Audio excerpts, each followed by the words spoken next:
Today, I want to talk to you about attitude. Well, I've been reading business success books for the last 30 years or so, and to my surprise, there's a common theme throughout those, and that the authors indicate the most important aspect of achieving success is attitude.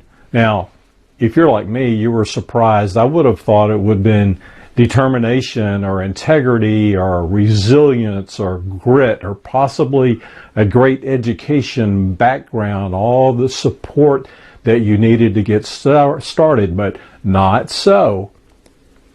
Consequently, what you find is that people have a view of success that comes from having a great attitude.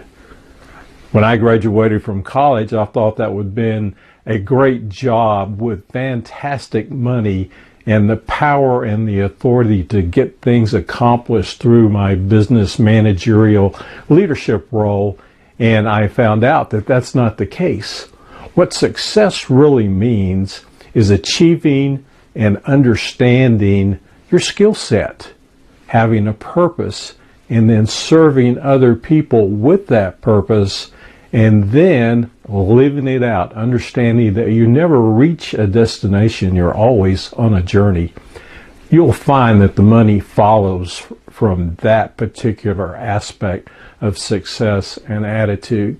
Now, I love this quote from Chuck Swindoll. Swindoll said, "Attitude is more important than facts. It's more important than the past, than education, than money, than circumstances, than failures, than successes, than what other people say and do.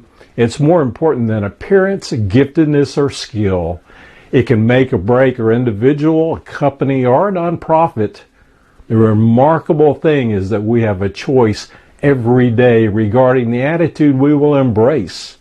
We cannot change our past. We cannot change the fact that people will behave in a certain way. We cannot change the inevitable. I'm convinced that life is 10% what happens to me and 90% how I react to it. And so it is.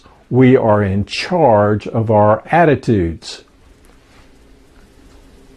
So we pause and we think, what's attitude? Help me with this concept. Webster says that it's a belief or a thought that dictates an action. So if we take that as the truth, then we start looking at people that we fall into, for the sake of time and simplicity, two different categories. Let's call them toxics or positives. Now, toxics we all know and disdain. Those folks have a "we can't make it happen." They're egotists. They look down on everybody else. They have such a view of life that reflects in their face and their body language that you know they're bringing toxicity.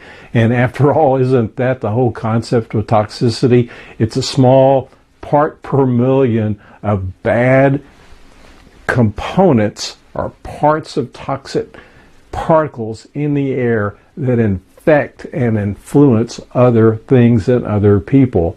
Toxic. Positive. Let's define that real quickly. We know that what it looks like is somebody that's a smile on their face, a can-do attitude, a let's make this happen. They accept their responsibilities and they deliver with integrity. Now, when you hear a speech like this and you say, "Okay, Gary, you're telling me some neat stuff, but I want to change. How do I do that?" Well, let me give you a 5-point program very quickly. First of all, you have to isolate a thought that's having the most negative impact on you. That's important. Pick only one, not a lot of others.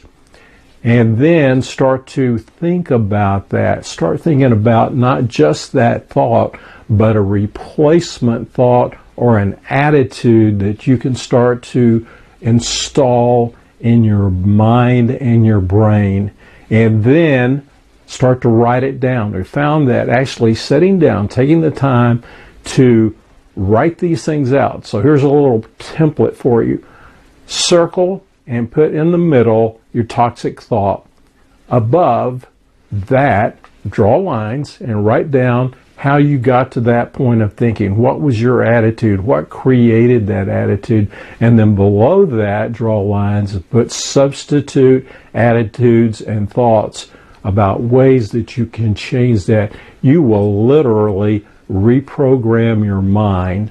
Number 4, start thinking about a battle plan. What's an action plan? Because you're going to step out into real life with these concepts.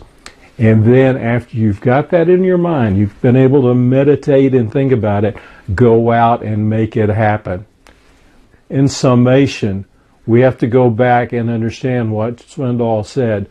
Life is a choice, and you have the power to make that choice. So go out and make it a great day with a great attitude.